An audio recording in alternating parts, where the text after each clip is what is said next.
Today, I am going to tell you about the basic parts of the automobile body.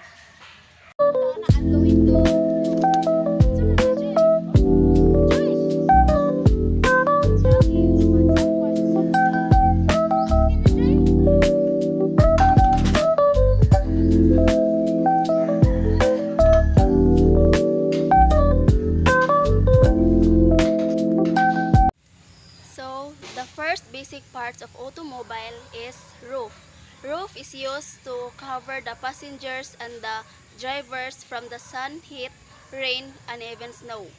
Is the door window. Door window is used to protect the passengers and the drivers in the side area of the vehicle or automobile from the sun, heat, rain, and even wind. Next is the wheels. It is very important for every vehicle or automobile so that the automobile or the vehicle can move forward or move backward. Is the wing or the side mirror.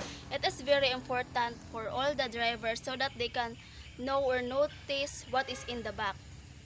And the next one is the door handle. It is used to close and open the car whenever the passengers will go in or go out.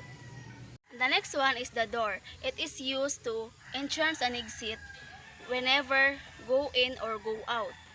Next is the headlamp. It is very important to all the drivers or the cars, especially in the nighttime driving.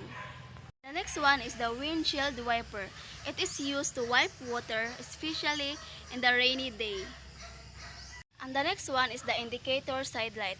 It is used when you are in emergency or in hazard. And next one is the tail light. It is used when the brake is applied. The next one is the steering wheel. It gives the car its sense of direction by turning it either clockwise or counterclockwise.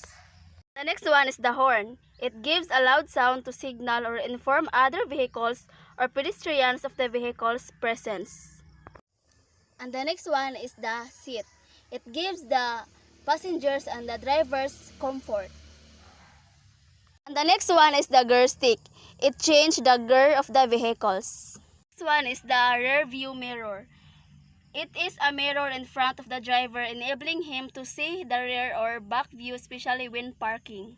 It's the clutch pedal located at the left, brake pedal located at center, accelerator pedal located at the right. The next one is the windshield. It is located at the front side of the car.